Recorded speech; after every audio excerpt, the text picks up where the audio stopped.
Hello, everybody. Welcome back to the Menopause HQ Hot, Tired, and Hormonal podcast, where we talk honestly about hormones, hot flashes, and not giving a shit. I am Angela. I am the founder of Menopause HQ.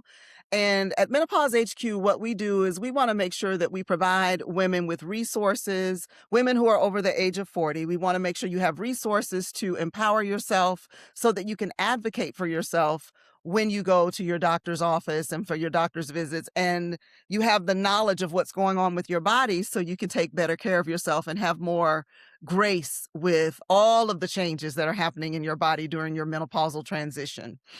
Um, when we say that we talk about, it's straight talk about hormones, hot flashes, and not giving a shit, what we're meaning is when we get through our menopausal transition or when we're going through it, it's so many changes going on mentally, physically, emotionally, psychologically, all at one time that a lot of us just don't have the capacity to give a shit about unrealistic expectations or about trying to be everything to everybody, which a lot of us have done in the past.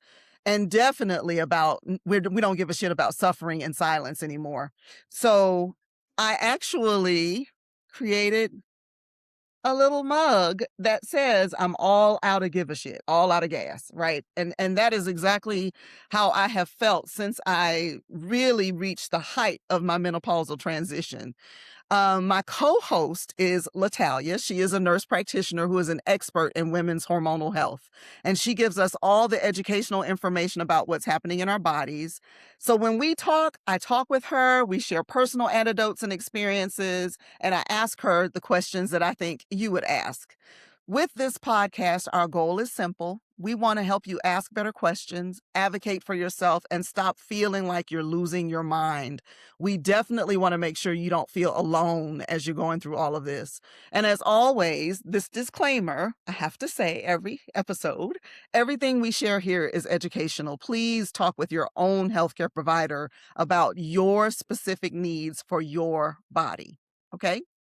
Now, in our last episode, we talked about testosterone, all things testosterone. So energy, motivation, libido, confidence. Those are the things that testosterone can help with.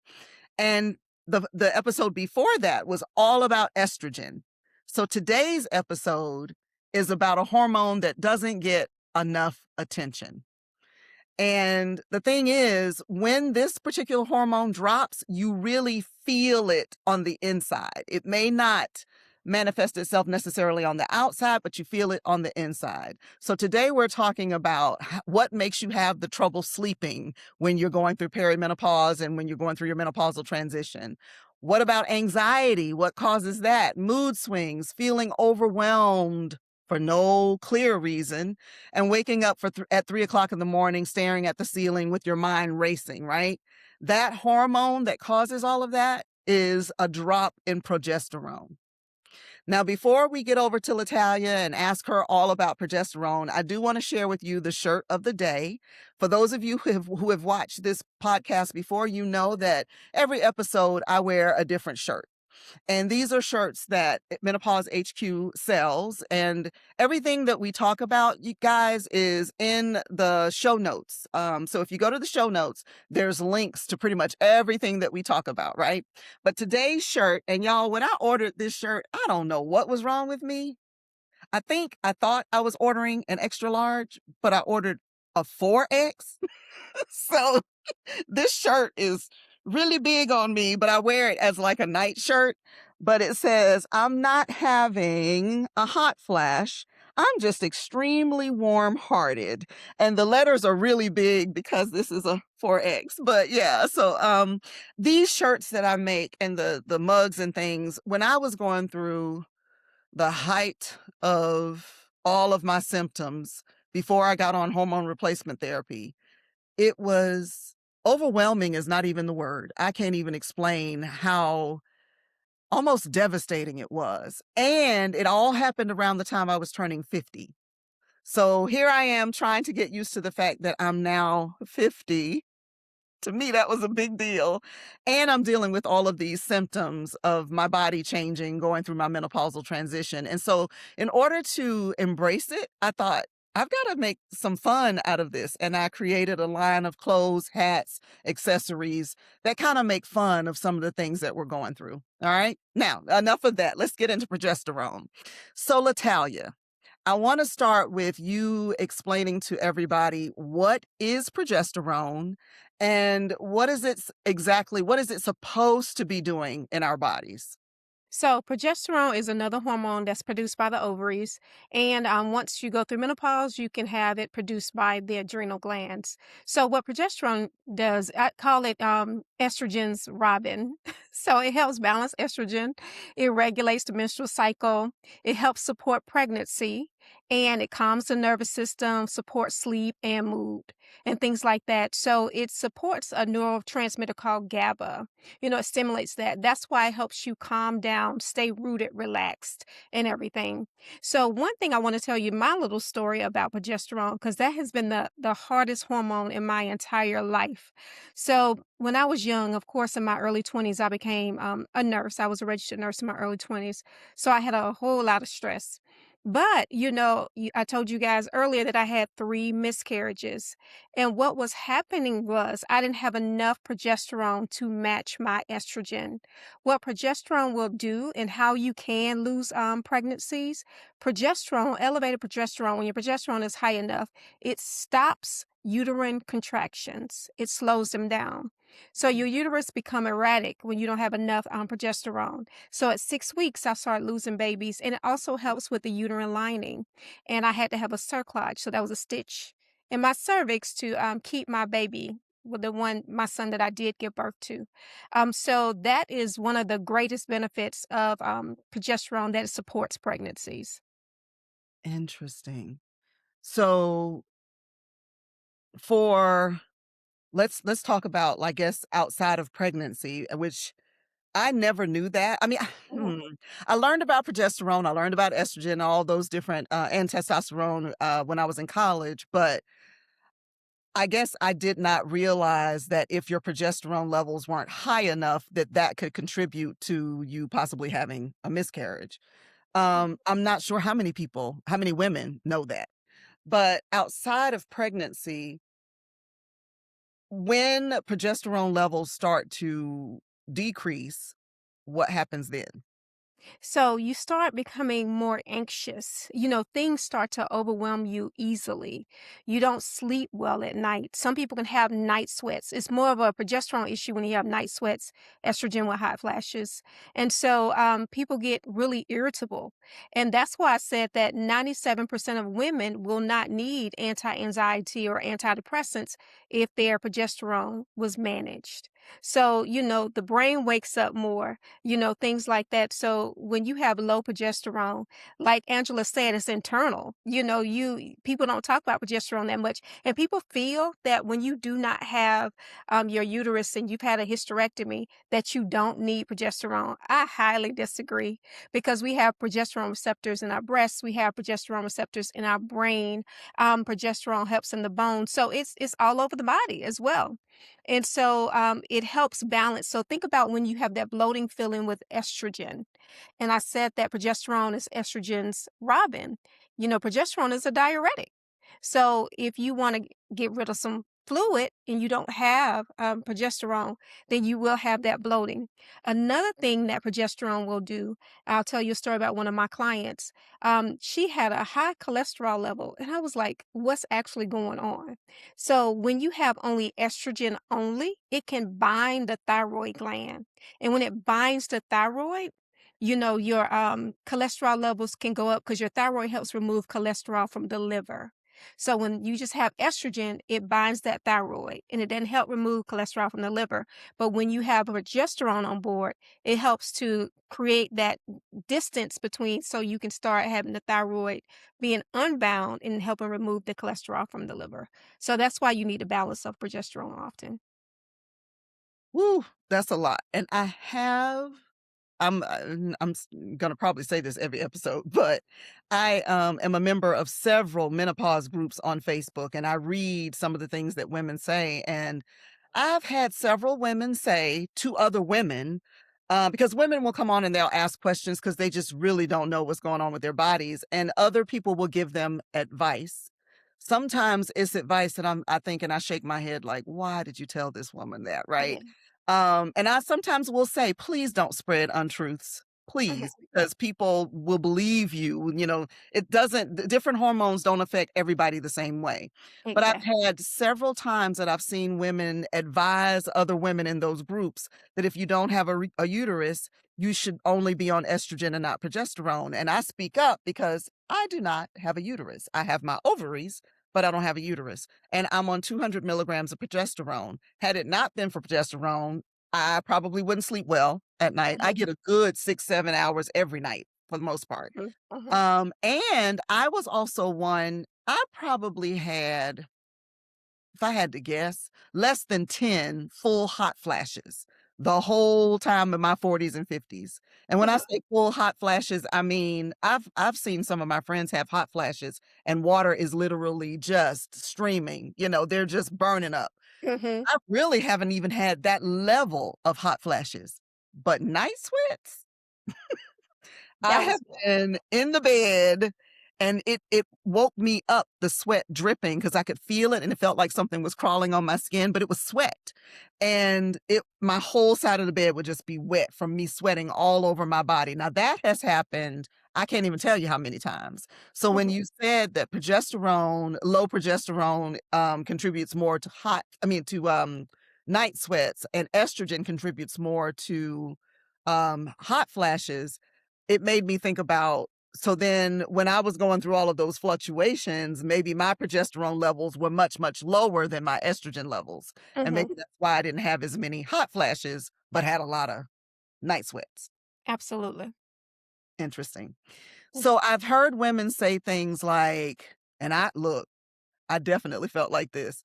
I feel on edge all the time. I cannot shut my brain off. I'm exhausted, but I can't sleep. I know for me, I literally felt like if one more sad thing, stressful thing happens in my life, I really think I'm gonna lose it. I don't think I can handle it. And I think my daughters are gonna have to check me into a mental hospital. I Mm. really felt like I was on a ledge and that any little thing could just push me off mentally, right? Right. Um, I remember when I got my hormone replacement pellets, 2 weeks later, that feeling on the ledge part, it's like if you can imagine standing at the Grand Canyon with your toes right on the edge and you're looking over and all you have to do is just jump if you wanted to, right? If you can imagine that, that's how I felt as far as being on the ledge, and if one more thing happened, I felt like I couldn't take it, right?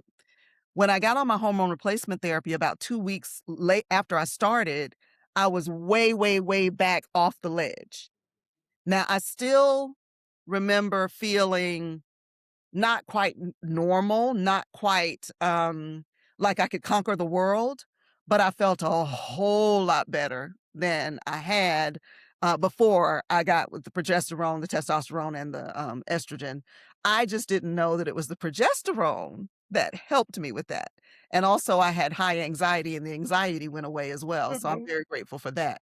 Um, when we are talking about progesterone levels declining, I don't think women realize that progesterone is actually one of the first hormones to decline Mhm. in perimenopause.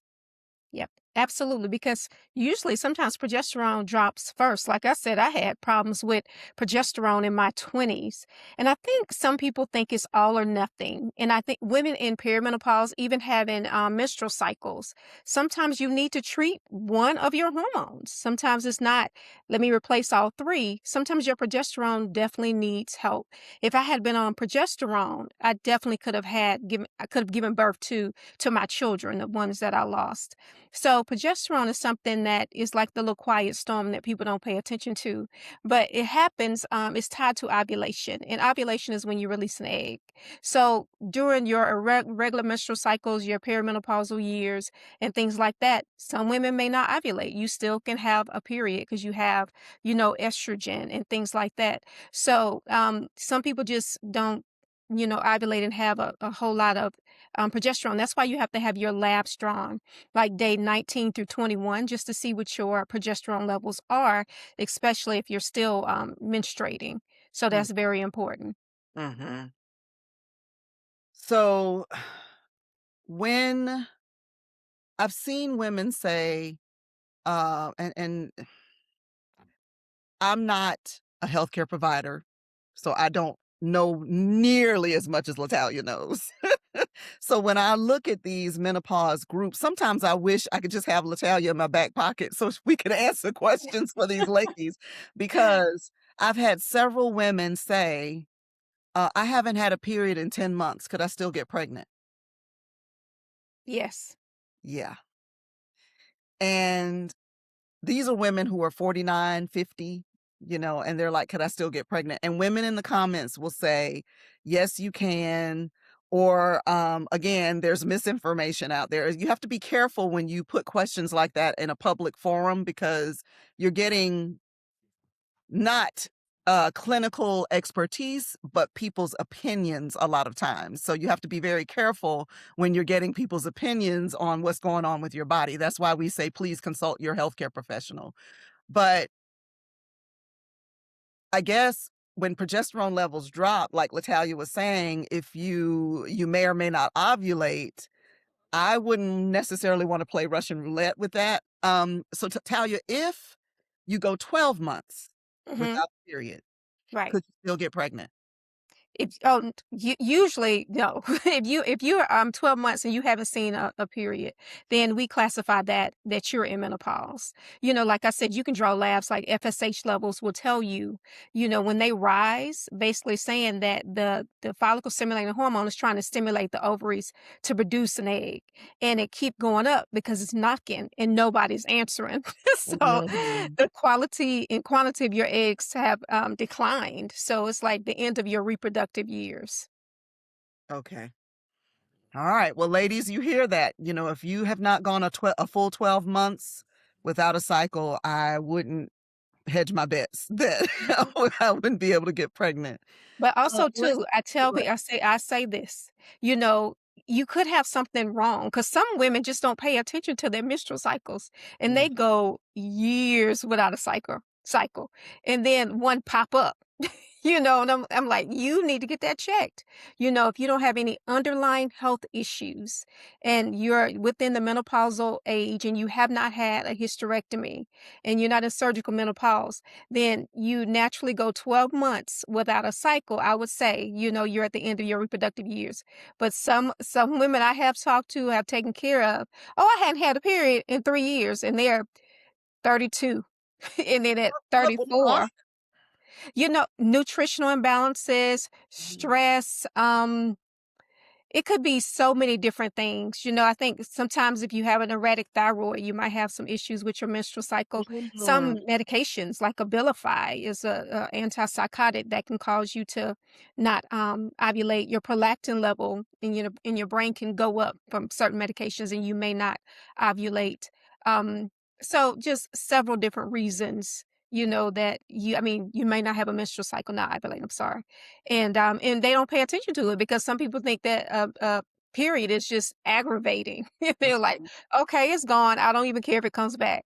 But you definitely need to look into that, and you need to care because eggs mean life. Yeah, I'm pretty sure there are a lot of women out there that are like, "I'm not asking any questions. I'm just glad I don't have Right. to deal with the cramps and all the stuff that comes with having a period." All right, I have a question about estrogen dominance, because Okay. I've seen that word or that phrase a lot Mhm. too, and I really don't know what that means. So can you explain what that means? Okay, it doesn't mean that you have too much estrogen. It means that you don't have enough progesterone to match the estrogen. So let me Oh, tell you, I'm gonna go ahead and tell you the story about my friend earlier. okay. This week, one of my besties, we were talking. She's 52 years old, and she went to see her. gynecologist, and her gynecologist drew a few labs, so she sent me her results, and she said, "Well, tell you," she said, "that I'm not, in menopause." And so I said, "Well, let me see your labs." And then so she said, "But I'm having so many issues. I'm having bloating. I can't sleep." And she said, "I got weight around my belly." And she was saying some other things that she did say, and Imma see if I can get it for you right quick, and I'll tell you exactly some of the symptoms. She was irritable, didn't have a whole lot of patience about things. And she Mhm. was like, but she said, I'm not in menopause. She had breast tenderness, fatigue, low motivation. So she was telling me, she said, well, my doctor wrote, she said, I know you're going to get mad because my friends know me. And she said, my doctor wrote a script for Prozac. I said, what? I said, wait, wait, wait. I said, dude, did you feel it? She's like, no. I said, well, don't feel it because I'm going to tell you what's going on with you. And so she was having sugar cravings, but that's not really abnormal for my friend because she does crave sugar. And so I said, okay, these things are really bothering you. So when I looked at her labs, I noticed that her estrogen was like 229, 209, I can't remember. And I was messing with her. I said, well, you need to package this up and sell it because you're 52 with 200 and something of estrogen. That is amazing. Even Yeah, with my pellets, my numbers don't get that high. me So I neither. was telling her, I said, you just need to sell it, sell it. And so I said, but what the problem is, you don't have enough progesterone. Your body is not matching your estrogen.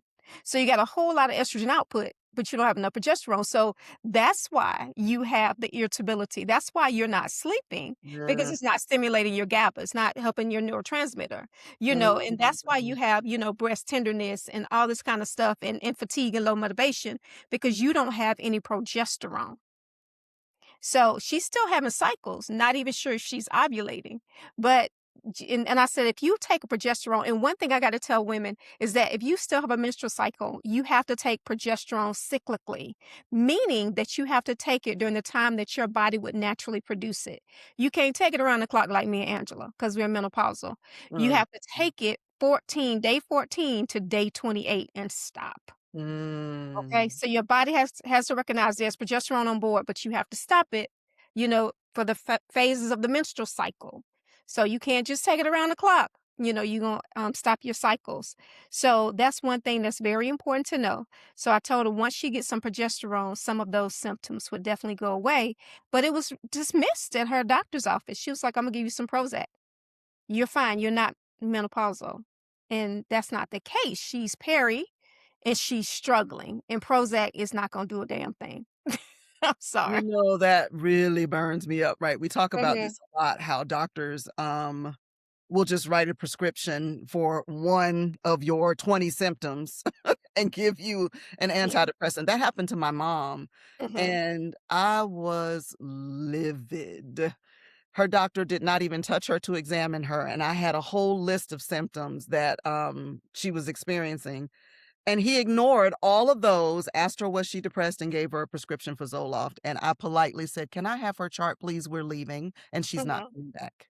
And we right, went to an endocrinologist who then said, "Oh, you're in menopause." Gave her an estrogen patch. My mom said that night she felt like a different woman. mhm, It's mhm, unfortunate that, I've heard so many women say that. So many say they go to the doctor, they've got all these symptoms, but the doctor says, "Oh, no, you're not in peri." I actually had my doctor tell me in my early to mid-40s that I wasn't in perimenopause. So I'm thinking, but my body feels like it's out of control, so something's going wrong. I've not always felt this way, right? mhm, And one thing I think a lot of women didn't know, because I don't think I knew this either, is that you can, what Latonya said earlier, you don't necessarily have to take estrogen, progesterone, and testosterone. If you've got certain symptoms that sound like your progesterone levels are low, then take progesterone. Another thing I didn't know that Latonya just said, and Latonya, I think I want you to explain this one more time. If you are still having a period, that you have to take the progesterone day 14 through 28, mhm, not 1 through 13, I guess. right, right. And why exactly is that again? Because of phases of the menstrual cycle. In episode 1, I think I talked about, when the first 5 days you have the menses, and then day 6 through 10, you have the follicular phase. That's the time when your estrogen levels are rising and your uterine lining is thickening, like, Dr. Macmillan. was saying about how the grass is growing, that your uterine lining is thickening. And Mhm. then, so day 14, progesterone rises just to see if there's anything implanted in that uterine lining, and you start, ovulate and things like that. But if nothing is implanted, progesterone will stay elevated for about 2 weeks, and then it'll shed that uterine lining, and that's your cycle. So another symptom that my friend had is that she had a lot of bleeding, and she had thick blood clots during her Mm, menstrual cycle. And that's another sign that you may not have enough progesterone, because if your uterine lining is getting thick and you don't have enough progesterone to match it, when it sheds that uterine lining, you're going to have a thicker lining that's going to shed, and it may come out like clots. So that's mhm, a thing to pay attention to as well. mhm, So, but yes, you have to only take it cyclically, day 14 through 28, because you have to mimic the body. The body is very smart. And like right now, when with me and Angela postmenopausal, we need the estrogen, the progesterone, the testosterone, interone out there. I'm taking. so so we need that. So but when you still have a cycle, you may have enough estrogen, like my friend had a whole lot of estrogen. She mm. just had a whole lot of Batman, but no Robin. No so Robin, the so progesterone. that's why she was struggling a bit. And once she get that, she will start to feel better. The thing I think too that gets us as women is life is busy. I don't care if you're single, if you're married, if you have children, if you don't, life is busy. And we're just running, running, running every day, doing our thing. And when you're going through perimenopause, Latalia explained this a couple episodes ago. It's not um an immediate thing. It's where you have you said peaks and valleys. Sometimes your hormones will go up and down. They'll fluctuate. So there's not one day where your hormones are here and then the next day, boom, it's down here and you're postmenopausal. You fluctuate. So um I think because all of this happens so gradually, one day you might feel just fine. Mhm. And then the next day you might feel like if they sneeze one more time, or if I've had a lot of women say that their husband's chewing all of a sudden has just Mhm. gotten on their last nerve where it didn't bother them before. So Right. one day that might happen, but the next day his chewing might not bother you, right? Or your kids might get on your nerves where they didn't before. But then the next day they're fine. And so because we have all of these fluctuations, I don't think a lot of us connect it to hormones. We just think because life is so busy that it's stress or I'm overwhelmed. Or I remember at one point just really being depressed because I thought this was my new normal. That because again, all of my heightened symptoms was happening right around the time I was turning 50. I'm 54 now. And right around the time I was turning 50, I was having joint pains, the anxiety, the snapping at people, the depression, the brain fog through the roof. So all of that was happening at once. And I thought, well, maybe this is what aging is like. Maybe this is what 50 is like. And this is my new normal. And I was mourning my old self. I wanted her back. And I didn't think it was hormones. I just thought it was aging. And I also was very stressed because I was an entrepreneur at the time trying to keep my business afloat. I didn't connect it to hormones until a doctor sat me Mhm. down and told me that's what it was. Um, I do remember I look back now in my early to mid 40s, and there's one incident in particular. My daughter had a dog, and we had company over, and the dog snapped at the company. And I yelled at that dog. You would have thought the dog didn't bite the company. It just kind of like growled at her. But you would have thought that dog had bitten her arm off the way I yelled and screamed at that dog and told my daughter, put the dog in his cage. I was just angry, right? Mhm. Well, Mhm. now my daughter, that was years ago, but now my daughter has two dogs and they have me wrapped around their finger, right? And I Mhm. look at those dogs and I go, now, if they did what that dog did back then, I might scold them, but I would not have reacted to the level that I did back then. And I didn't realize back then that I was going through these emotional changes due to the imbalance in my hormones. But now that I look back, I realize that normally I would not have reacted that way to the dog, right? I was going through perimenopause and I was having the fluctuations. Had the dog caught me on a good day where maybe my progesterone levels were more normal when it wasn't fluctuating down, I probably wouldn't have reacted that way, right? So, Right, right. and I did not when I look back, I don't like that version of myself. At the time, I didn't realize I was even doing that, Mhm. you know? But when I look back, I'm like, "Dang, I see where I kinda snapped at people when I shouldn't have, or I was mean when I shouldn't have been, or I just didn't have the patience that I normally would have had." So, yeah, it's a lot, and I can see why women themselves don't equate it to hormones, but that still makes me frustrated that doctors or healthcare providers don't equate it to the hormone changes. And you know what, Angela? It's so funny because, hormones, if people just really think about it, and I say this a lot, I hope I have, that hormones are chemical messengers. So when hormones decline within your body, nobody's talking. No organs, no glands. Nobody's having a conversation about what to do. So therefore, when your hormones are you're dropping, your body is erratic. It's like, what am I supposed to do? I didn't get a message because you don't have no messengers. So Mhm. hormones are very, very important, and people just blow them off. Because I made this little video about, doctors are quick, providers are quick to, oh, your thyroid is low. Let me give you some thyroid hormone. Or your pancreas is not producing some insulin. Let me give you some insulin. But those doggone ovaries retire. They're like, what you want? Prozac, Zoloft, Adderall. I'm like, Make it wait, make hold sense. up. It makes sense, Make it make sense. I use what you said in one of my responses to one of the ladies in the menopause group on Facebook, because you said, "Your body makes hormones. Your body does not make Adderall, Prozac, Zoloft," but yet doctors will write a prescription for that, just like that, but not think about hormones, which is something your body naturally makes, right? Mhm. Mhm. And I said that because there was a lady who was afraid. She had a prescription for testosterone and was afraid to fill it because she'd heard so many conflicting things about HRT.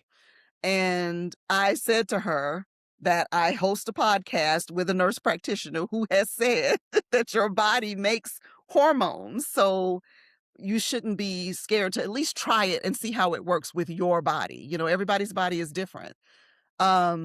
Now, one of the things that I've realized since I've gone through all of these transitions, you know how they say you can't hang like you used to? Mhm. Um, Mhm. I can't hang like I used to in so many different ways. I used to be able to so for those of you who don't know, Latalia was my healthcare professional at one point. And when she becomes your provider, you fill out this long questionnaire. She asks you what you eat every day, when you eat, how much you drink, when you drink, all of this, right? So the question was, how much water do you drink daily? And I thought about it. I said, hmm, maybe about 8 to 10 ounces. A cup. Because literally all of my life, I've just drank when I really felt thirsty. The problem is I was so dehydrated that my body didn't even know what thirst felt like or to how even signal to me. I think my body got tired and just said, forget it. I'm trying to Mhm. signal to her that she's thirsty, but she ain't getting it. So just forget it, Mhm. right? But Mhm. for years, I literally would not drink a lot of water, just really 8 to 10 ounces, and if I had something else to drink, it might be at breakfast, lunch, or dinner. I might have coffee for breakfast or juice. Lunch, I might have Coke Zero. Dinner, glass of wine, but water? Mm-mm. So, when I told Natalia that was all the water I drink, she said, "Wait a minute, are you sure?" I said, "Yeah, that's pretty much what I drink daily." And she said, "You just dry. You're dry." She said she said, "I wanna get your blood work, but I don't think any blood gonna come out because it's just dust. You ain't got no liquid." For years, I was able to function in a dehydrated state. But when all of these hormonal changes started happening, that dehydrated state contributed to all of the symptoms I was feeling, right? So what I realized is that everything that's going on with our body is working hand in hand. So it's not just that our hormone levels are decreasing.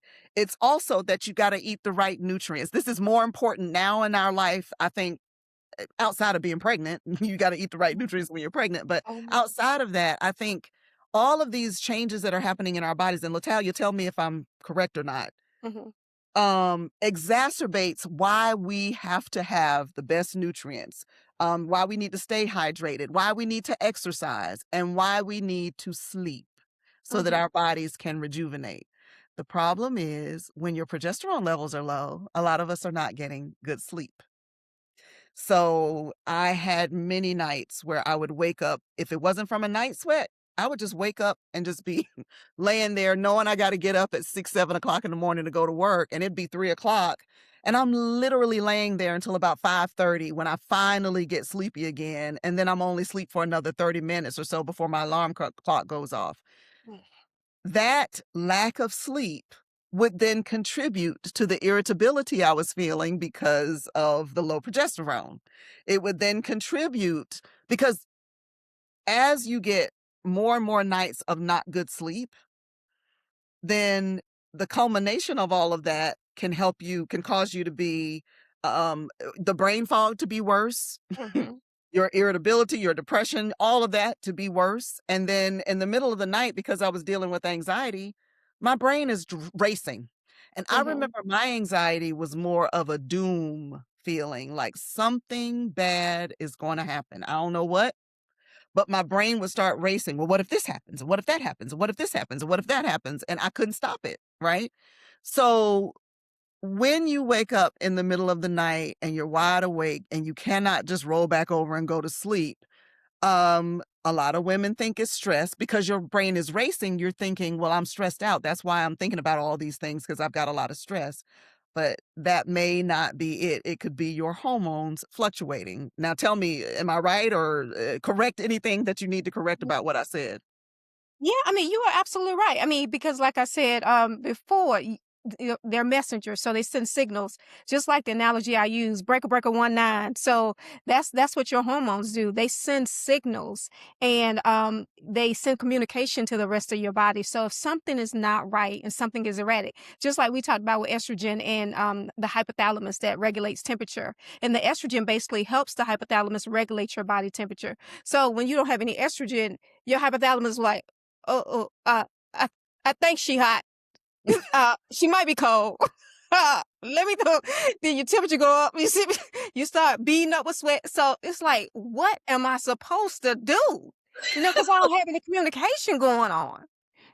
Or when your progesterone is low and your GABA is not stimulated, your neurotransmitter, it was like, like you said, with the dog barked or you was pissed off. You was so mad.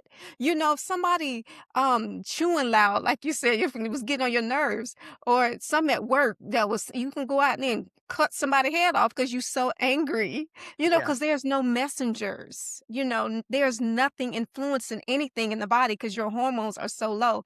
But like I always say, hormones have to connect to the cell. They have to connect to the cell. So if you got all this insulin resistance, all this inflammation, all these other chronic diseases clogging up your liver with so many different medications, you may have Mm. some issues. So, like Angela was talking about, you got to eat, you got to drink more than 8 ounces of water a day.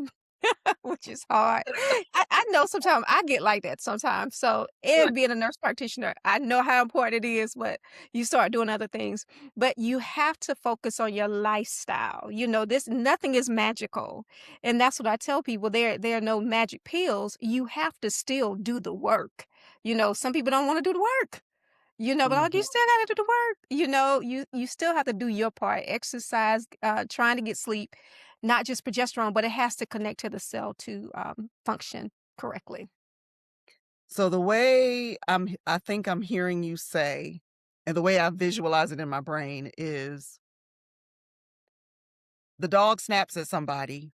If my progesterone levels were normal, then what probably would have happened is the progesterone would have traveled to my brain. and calmed me to the point that I could have maybe scolded the dog a little bit and said, "Hey, no, no, don't do that." But not to the level because my brain wasn't getting the brain cells weren't getting the progesterone, there was nothing there to calm me, and I Right. just went level 10, Yeah. you Yeah, know? it wasn't there, it wasn't stimulating your GABA, your neurotransmitter that helps regulate it, that helps calm you down. There was no signal, so it was like, "Alright, go off. If you gonna go off, go on off, 'cause ain't nobody telling me to stop you from going off." So, Yeah. it's just sad, and just like I always talk about pathways, that's very important. You got just like with your estrogen, you have pathways, testosterone, you have pathways with progesterone, you have your alpha and your beta. Beta pathways, I think my body just love beta. Beta pathways do not stimulate GABA like the alpha pathways do. So people like me have to have more progesterone to get the same effect. Like my Mm. friend can knock out on 100 milligrams of progesterone. For me, I need like 250. 100 milligrams, I'm still gonna be looking at you like, what? Is that So because when you take the progesterone, yours goes down the beta pathway. way, Mm-hmm. and it would be, I guess, better for your GABA if it went down the, I'm alpha? alpha. Mm-hmm. Mm-hmm. Yeah, so when So it'll taking stimulate more GABA. means that there's a higher chance of it going down the alpha pathway? Well, taking more is just it increases the chances of it stimulating GABA, basically telling your GABA neurotransmitter, "I'm here," you know? Yeah. So, but, 100 milligrams is not it's not gonna reach it. It's like I need more to help stimulate my GABA neurotransmitter, so that's what happens. Interesting. Mhm. Oh my gosh, there's just so much going on inside our bodies. All we do is get up, go to work every day. Meanwhile, all this stuff going on Mhm, inside our mhm, bodies, and we're not even thinking about it. mhm. All right. So now cortisol. Okay. I shake my head because I got divorced when my daughters were 5 and 2. So I've been a single mom for a very, very long time. My oldest is about to turn 30. So I've been a single mama for a long time. My poor little cortisol, my little stress hormone lord. If my little adrenal glands are making any more, they probably just exhausted because being a single mom is extremely stressful. Um, Mhm, I read somewhere that between, I guess, 2 to 5 a.m. or 2 to 4 a.m., something like that, your cortisol levels increase because it's getting ready to wake you up. It's getting your body ready to get ready to wake up in the mhm, early morning hours. How does that affect or what happens when your body's naturally doing that because it's used to trying to mhm. increase your cortisol levels during that time, but you're wide awake because your progesterone levels are low? Okay. So when progesterone drops, your brain wakes up easier. Your body is more sensitive to the stress hormone and your sleep Mhm. becomes a lot more fragile. So yeah, Mm, between 2 and 4, your body produces cortisol. So have you ever laid down and you're sleeping and all of a sudden you just pop up, open your eyes, and you just cannot go back to sleep. It's mhm, like that cortisol is like wake up and no progesterone, you feel it stronger. You're up, you're wide awake, and you're wondering why can I not go back to sleep? And so one thing I do want to tell you about, the body, how the body works. And that's why I say the body is so amazing. And some things, let me talk a little bit about cholesterol. Cholesterol a lot of times get the bad rap, but cholesterol does a lot of great things in the body. It strengthens the myelin sheath in your brain. It helps make vitamin D. But one thing that cholesterol really it does well is it make hormones. So everybody out there that think you got some high cholesterol is and you got 200, the level is 200, and they trying to bring your cholesterol down with these little statin drugs, and you run at 140 and you bragging, you need to stop bragging. 'Cause low cholesterol is not good either. So and it depends on how low. I always tell people to try to have their cholesterol between 160 and 180. I don't wanna skip the topic and go to cholesterol, but it's very important because cholesterol makes the mother hormone called pregnenolone. Pregnenolone makes progesterone and then cortisol. So what happens if you're stressed, like Angela was saying with being a single mother, and she needed more cortisol, guess what it's gonna take it from? It's not really they use to call it progesterone still, but that's not really how it works. But what happens, your body will divert from making the progesterone. It's gonna make more cortisol, baby, because that's where they mhm, know that you need it the most. And I mm, think that's what was going on with me when I had my miscarriages being, RN, working in the ICU, high stress. So I was pumping out cortisol like nobody's business, and my body was like, "Bump this progesterone." She in this stressful state, she is not trying to get pregnant, but I was. And then but it was making more cortisol, and I didn't have enough progesterone. So, it's very smart. So I don't downplay cholesterol and stop chewing on statins like you chewing on Tic Tacs because you need to know your levels. You need to know what's going on because sometimes people don't make hormones because they don't have any cholesterol. Interesting. Mhm. Everything has to be so balanced, it sounds like, you know? So, it came to my thought that there may be somebody up at 3 o'clock in the morning right now on their phone, wide awake, listening to this podcast because they're wondering why they're wide awake. They probably Googled, I'm 54 and can't sleep. I wake up at 3 o'clock Mhm. in the morning. What's wrong with me? Google may say it could be perimenopause, and now they're Googling menopause, and somehow they find this podcast. Welcome, Mhm. if that's you. But if you're listening to us at 3 o'clock in the morning, middle of the night, I just want to let you know, hopefully, this is helping you to understand what's going on with your body. It's not anything you can control. And your body is reacting the only way it knows how because it doesn't have the conversation going on. Progesterone isn't talking to the different Mhm. brain cells and the cells all over your body that it used to talk to. So your body's doing the best that it can. Um, I guess one of the things for me is because I didn't know what was going on, I was kind of hard on myself. Like, I would say to myself, "What's wrong with you? You used to be able to multitask. Why can't you do this?" I used to never lose stuff. Now, if I don't write stuff down, I might lose it. I definitely might forget it. Even though I'm on HRT, the brain fog has not completely gone away, but it's so much better than it was. But I used to be really hard on myself and just wondering, "What is wrong with me? You need to get it together." But Mhm. now that I understand that my body is going through some changes and it's trying to figure things out, just like I'm trying to figure things out, my brain's trying to figure things out. My liver, my kidneys, each little individual little organ, each individual system is trying to figure things out now that my hormones have gone out of whack. Mhm. So if you speak kindly to yourself and you say, "Hey, this is hormonal. My body's just out of balance right now. I'm not in danger. I'm okay. I'm not losing my mind. And I do not have to solve all of this at 3 a.m." Right. you know, but have grace for yourself. Latalia, what are some things that can help people if they are waking up at night in the middle of the night? What are some things that may be able to help them sleep better? Magnesium is really good. I think magnesium, also depends on why you're waking up. Are you stressed out? And that's usually the thing. L-theanine is good. Like I said, glycinate, magnesium glycinate will help you get a restful sleep. I'm not a big fan of a whole lot of sleeping pills because of side effects and stuff. Mhm. I'm a big whatever the body produce, let me make it work. And also too, I have had women in the past that was sensitive to progesterone that overstimulated their GABA and they became increasingly anxious. So you really have to get labs drawn. You have to really do a deep dive and a good health history to see what's going on. Another thing too, all pills are not created equal. I have fired several different pharmacies because if it doesn't do what I feel like I know my body should do, because I do trust my body. What was that on the Cosby Show? Was that Olivia said, I know my body. so so I trust my body. And I know how God designed it to work.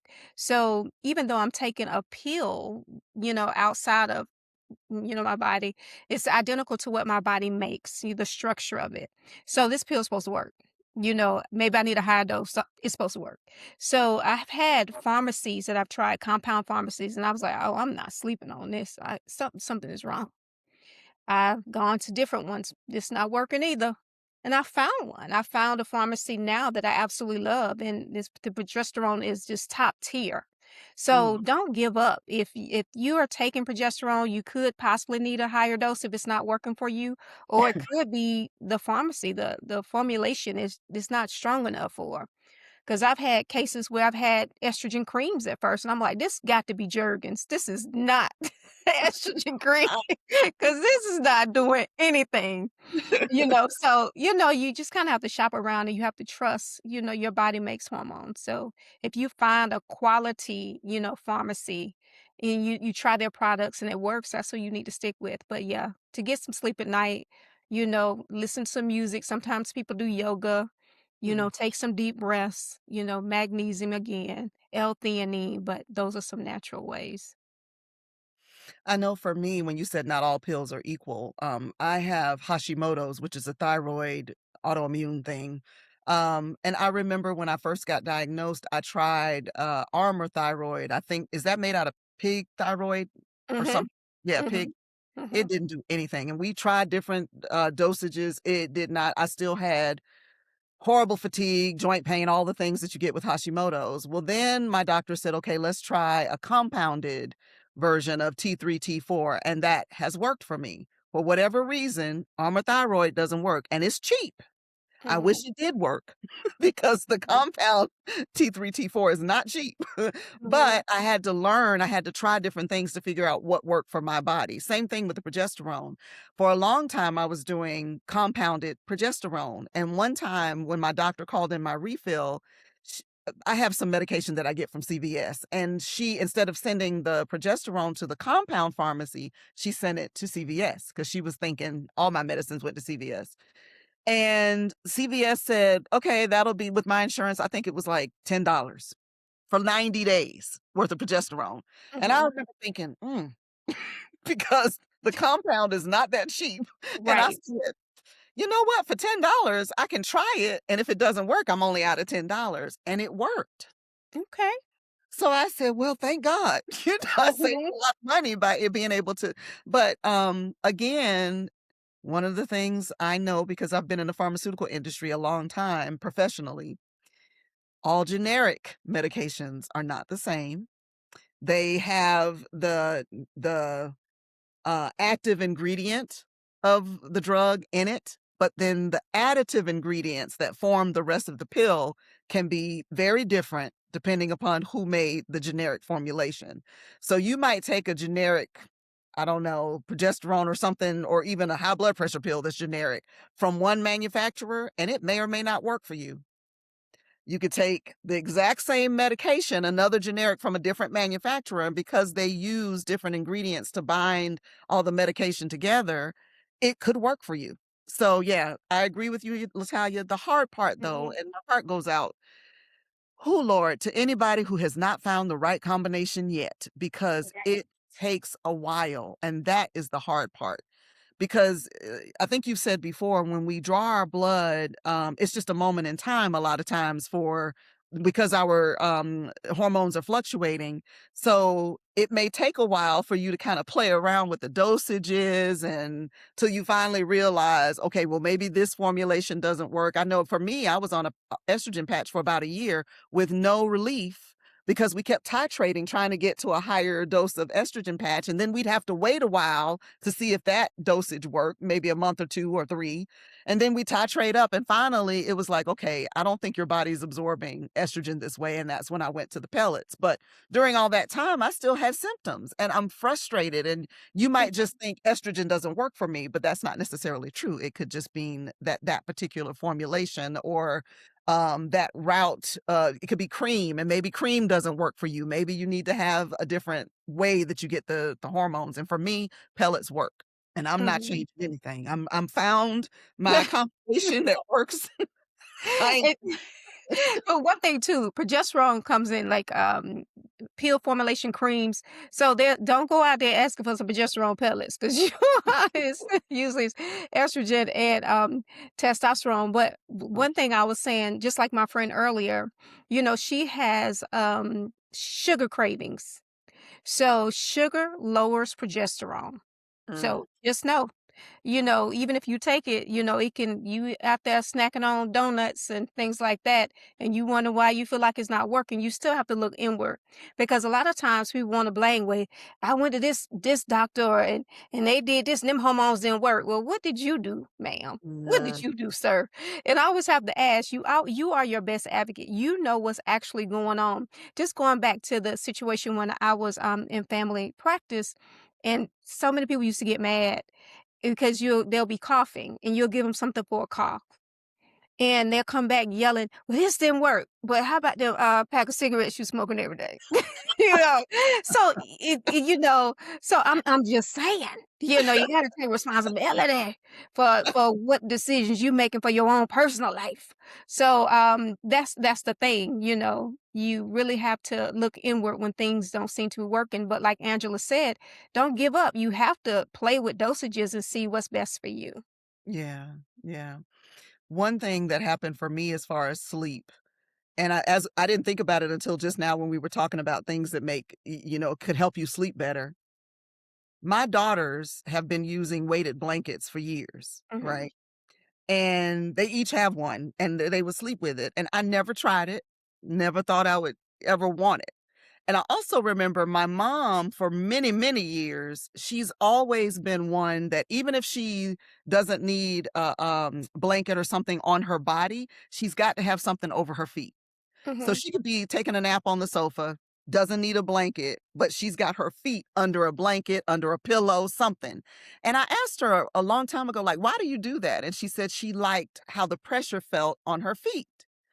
Well, I would venture to say it's been about 4 or 5 years ago that I don't know what caused me to do it, but I started putting a blanket on my feet like my mom did, and it felt good. And it I don't the only way I can explain it is it felt calming, mhm, I guess, mhm. reassuring. So I started sleeping with something on my feet every night. I don't know what caused me to try a weighted blanket. But Lord have mercy, that thing it's like you remember, is it Linus on, Charlie Brown that has the little blanket that he Yes, carries around? yes. Y'all, I have 2 weighted blankets. I have one that stays on my bed because it just feels good, the pressure feels good, it just relaxes me and calms me. I have another that stays in my trunk of my car because my 9 to 5, I have to travel a lot, and I stay in hotels a lot. Mhm, And I need a weighted blanket. That's the only way I can sleep well now. It's gotten to mhm, that point. So I keep a weighted blanket in my car, and you should see me. I don't care if I have just one night that I'm sleeping in a hotel. I've got a wagon with my mhm, weighted blanket, my luggage, my pillow because the pillows in hotels aren't good. They don't support my neck, so I have to have my own pillow. And it could just be one night, and I'm coming in with my wagon with my weighted blanket, but it helps me sleep. So but you there may be some women out there that might wanna try a weighted blanket. Might you know what, Angela? I laugh because I could tell why you and my sister are best friends, because y'all are going to go for comfort 100%. Like when my sister was going through or still sometimes go through the hot flashes or night sweats, I think she had some kind of blow up contraption with some kind of hose, like a cooling system. It's like, "What is this you got got going on?" So she Girl, is gonna come up with something because 'cause I'm telling you that girl is going to be comfortable. there is no shame in my game. I used to be I guess early on when I first started this job and I had to travel and I had my little wagon, I would Mhm, feel like I had to explain to the young lady at the registration desk, "Yeah, I know I'm only here for one night, but I gotta be comfortable." Now, I don't explain. Look, it is what it is. I know I have to travel a lot, and I'm mhm, in hotel rooms the beds are not comfortable. I gotta do what I gotta do to be comfortable. It is what it mhm. is, you know? That's true, that's true. Just putting it out there, that weighted blanket did help me. Um, Mhm, now anxiety. I hear women talk about anxiety a lot. I used to bite my nails when I was a little girl. From the time I was 4 to the mhm, time I was 30, I bit my nails very, very, very badly. I mean, it was just horrible looking. And when I turned 30, I got a divorce mhm, and I stopped biting my nails. I honestly thought my dad would say, "Oh, it's just a nervous habit. You just got a nervous habit." I didn't realize that the nervous or nerves whole thing was anxiety. mhm, I had no idea until I was in my 40s, going through anxiety in the middle of the night, crying uncontrollably for really no known reason. And one night I Googled, "What is wrong with me? Why am I crying so much? Why do I feel like something bad is gonna happen?" And anxiety, it said, "This is anxiety." And then I started reading more about anxiety and what it means and how it manifests itself, and I said, "Oh my gosh, Mhm. I've had anxiety all my life. I just didn't realize that that's what that was." When I was going through the height of my menopausal symptoms, my anxiety was so bad. I remember thinking, there are people that I really don't like in this world, but I would not wish this on them Mhm. Mhm. because it was debilitating.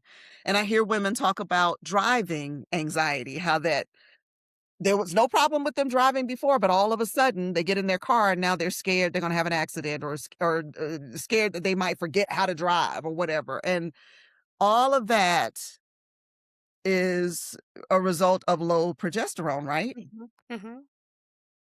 Gosh, Yeah. my Yeah, I mean, it's because even me, I had anxiety, even, like, being on planes when at the end when people would stand up and we're waiting, we're stopped, but they're standing up waiting to get their luggage. Oh my god, that was so claustrophobic, and I had so much Mhm. anxiety. And then when I was laying awake at night, and then trying to go to sleep, sometimes I would count my breaths. I'm like, "Oh my god, it's slowing down. I'm about to die. I'm slowing it's slowing down." Mhm. Some crazy stuff. Because my anxiety was so high because I told you guys I struggled with progesterone for years, not just in my postmenopausal years, not just in my peri. I had problems with progesterone, to bring children into the world. So, you could be sitting at home having a perfectly regular cycle and then something just feels off. You do see the thickness or the blood clots or the heavy cycles. And then you wonder why you have so much anxiety and no one pays attention to that. You're not matching your estrogen. You got all the estrogen in the world that you can package up and sell, but you just do not have enough progesterone. And then Mhm. also, like, even treating hormones in isolation postmenopausal, people do that a lot, and the estrogen only, your bones are not as protected if you just have estrogen alone without progesterone. Mhm. So, you're taking a risk by just helping Batman, but there's no Robin. Mhm. Mm, Yeah, that anxiety is a big deal, especially if you've not experienced it before and now all of a sudden you have it. It's very scary. And I know that feeling of constant worry, your thoughts just racing, feeling overwhelmed by tasks that were just simple to you once before yeah. and being very irritable. And then even with the physical anxiety symptoms, some women may have heart racing. A lot of people say, I felt like I was dying. I felt like I was having a heart attack. Your chest gets tight. You feel shortness of breath. You might feel shaky, or you just have this feeling that something's just not quite right. And women do think it's something wrong with my heart. I know my mother had triple bypass surgery in her 60s. During my height of my symptoms, I was having flutters, heart flutters. Mhm. And because my mom had triple bypass surgery, my dad died of a heart attack, my grandmother died of a heart attack. Heart issues are all over my family. So I'm thinking with these flutters, "Oh my lord, what's happening?" I went to my cardiologist. I had him do Okay. he did the Holter monitor, I think it is, where you have to wear the thing for about 2 Mhm. weeks and it tells the doctor what's going on with your heart. Everything was normal. We did a sonogram of my heart. We did it was 3 things. I can't even remember what the 3rd thing was, but everything was fine. I was going through perimenopause, Mhm. Yeah, you know? you have So, estrogen receptors in the heart. Mhm. gosh, it's just so much. Yeah. Yeah. Mhm. Um, one of the things that Latalia and I advocate for is not just educating yourself, like, listening to podcasts like this, reading about what happens when you go through perimenopause or when you're postmenopausal. I think now in 2026, more and more people are talking about it, which is good. And there's more resources out there than there were 10 years ago. And in 10 more years, there'll be even more resources than there are now, right? But one of the things that we talk about outside of educating yourself is keeping track of all of the things that you're going through, writing it down. Because again, for me, if I don't write something down, I will forget. And so, journaling, keeping track of your symptoms, having symptom trackers. This is a journal that I created that helps you to keep track of your symptoms for 6 months. And then that way, remember, we're talking about how your hormones fluctuate. So one day you might feel just fine, the next day, not so much. And if you start to write down what's going on, then after a month or two, you can look back and you'll be like, oh my gosh, I see now that when, this particular day was a stressful day, and I see that when I have more stress, those tend to be the days that I am more on edge, or those tend to be the days that I don't get as much sleep, or whatever, right? You can kind of Mhm. start putting some dots together so you can start figuring out, are there things that trigger this? I know a friend of mine, I want to say she said drinking alcohol, she started putting dots together and realized when she had wine, then she didn't sleep as well, right? So those are things that we just suggest that you keep track of. So when you go talk to your doctor, and especially if you happen to have a doctor that doesn't listen to your symptoms, you can advocate for yourself and you can say, now look, I've got 6 months worth Mhm. of symptoms. And yes, you looked at my blood work, but these symptoms are real.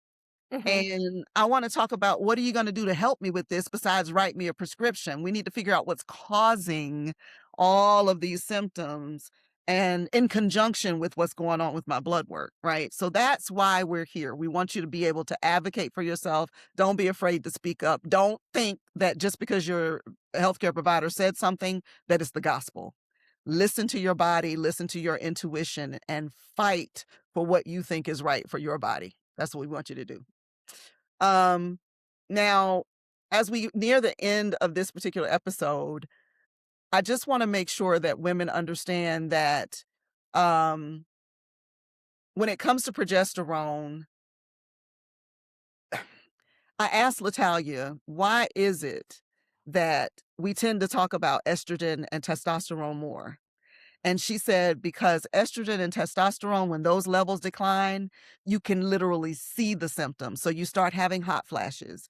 You may have low libido, or Mhm. you might look at yourself in the mirror with your testosterone levels being low and not like what you see all of a sudden. You don't have confidence anymore, right? But with progesterone dropping, it's more internal and more subtle.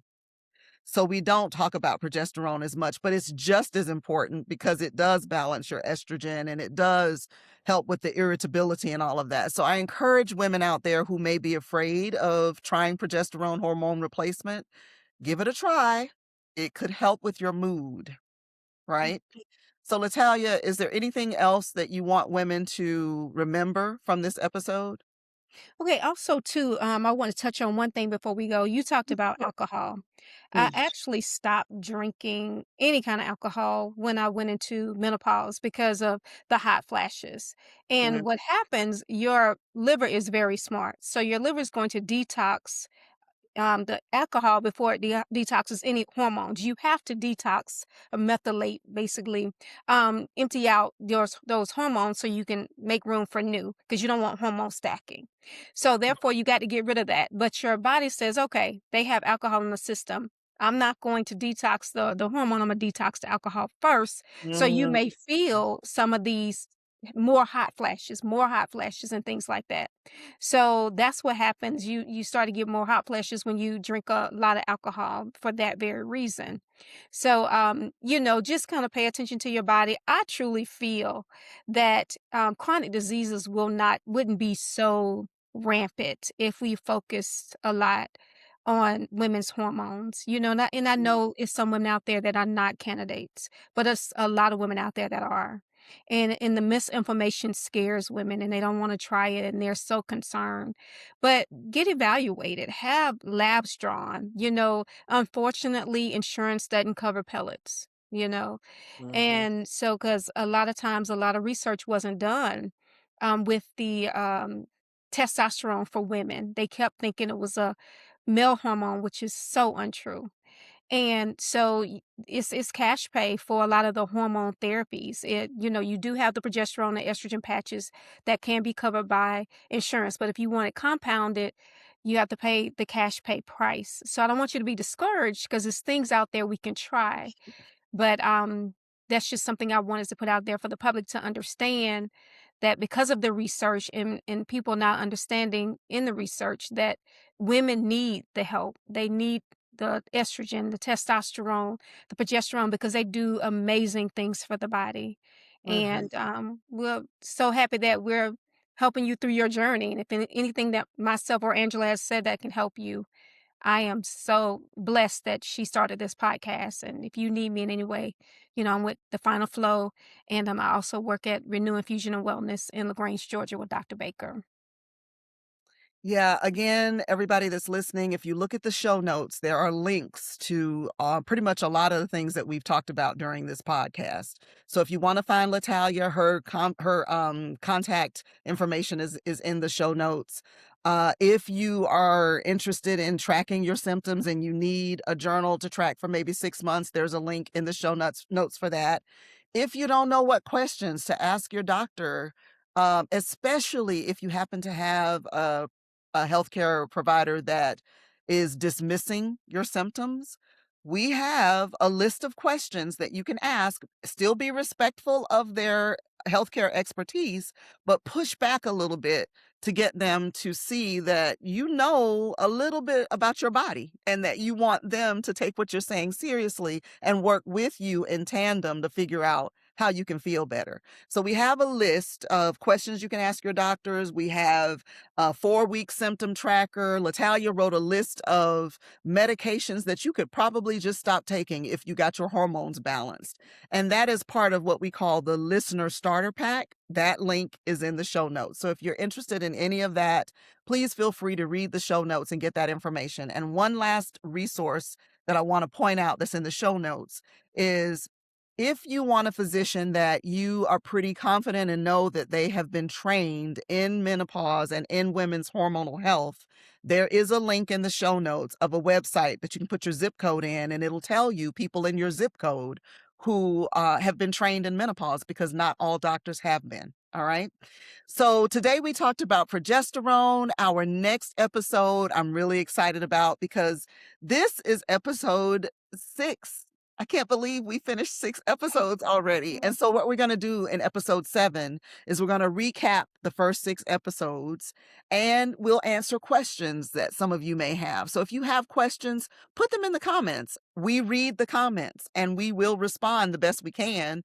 We're not so big yet that we are overwhelmed with comments. So bring the comments on. We're ready to hear any questions that you have about what's going on with your body or how to talk to your physician or whatever else that has to do with the menopausal transition. So ask us some questions and we will see if we can answer those for you in episode 7. All right. All right. We are so glad you joined us today, and we look forward to seeing you in episode 7. And send us some questions, please, so we can address them in episode 7. I hope you have a great day until then. Thank you. Bye. Right.